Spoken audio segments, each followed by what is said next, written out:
Greetings and salutations, everybody. It's your girl, Jackie Ray. Welcome to another episode of Press Pass. You will notice that I'm in my own space. I'm in my own world right now because I am doing this week's episode without my co-host, my partner in crime, Devontae Ferguson. He is out this week with family, as I'm sure a lot of you guys are, and happy Thanksgiving week.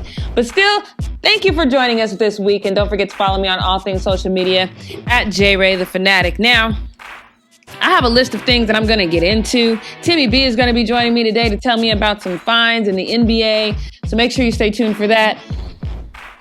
This Sunday, NFL was phenomenal. It was great. It was a great day of football.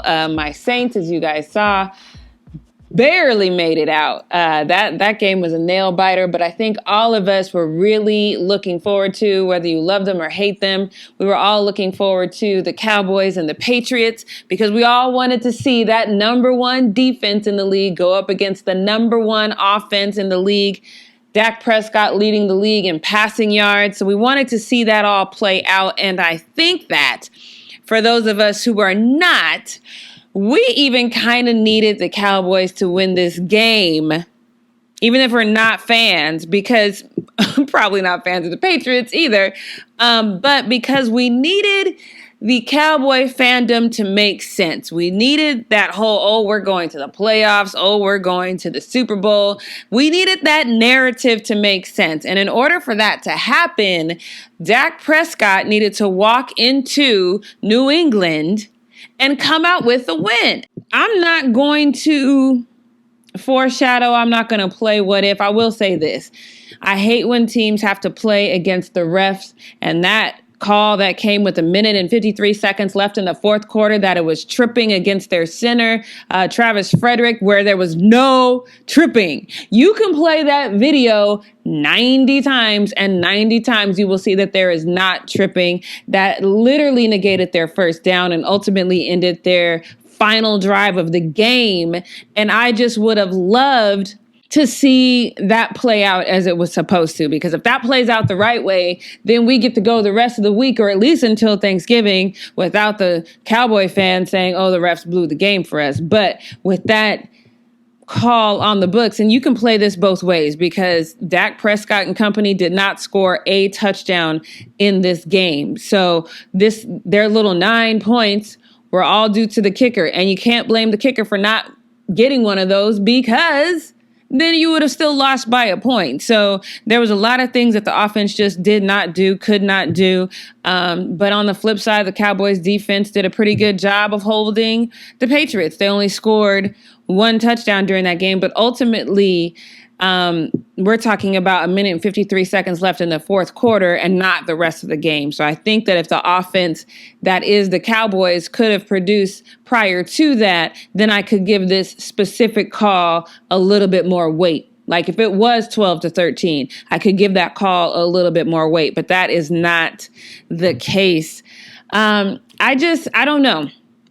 There's a lot that is very familiar with this whole situation. For those of you who don't know, I used to be a Cowboy fan, but I am black and Jerry is who he is. So that just didn't work out for me. But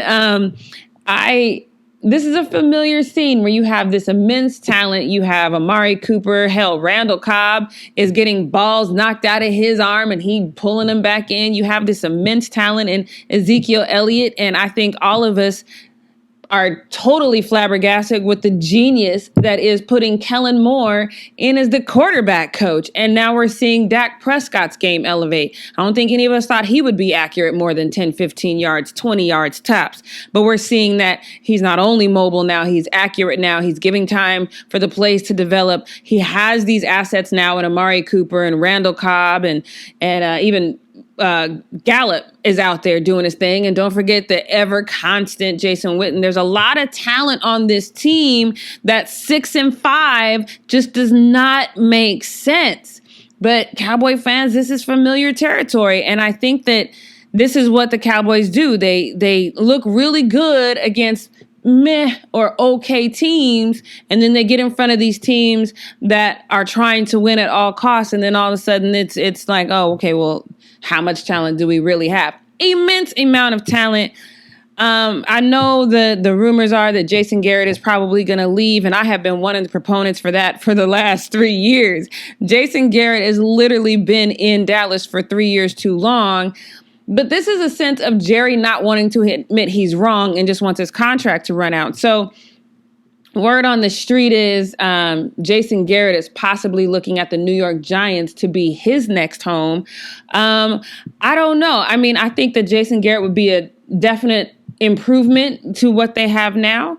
And I can't say for sure that Jason Garrett, Dallas Cowboys head coach, would be the same head coach we see anywhere else in the league, because I think that, especially Cowboy fans, you know that after Jimmy Johnson, there was really nothing. Barry Switzer rode on the wave that Jimmy Johnson had created. And after that, it's just a wave of conflict between Jerry Jones and the head coach, or you finally settle in on Jason Garrett, and now you have this head coach that is allowing you to take the reins and not giving you any fight back just because he wants to keep his job. So I don't know if any of us really have a clue as to who Jason Garrett is as a head coach that they've instilled confidence in, and it is his team.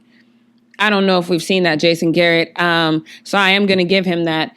But at the same time, I think the Cowboys, as far as talent, are much better than a 6-5 team. And I think they damn lucky that the rest of the division is doing so horribly, because otherwise I think they'd be sitting at the bottom of the division.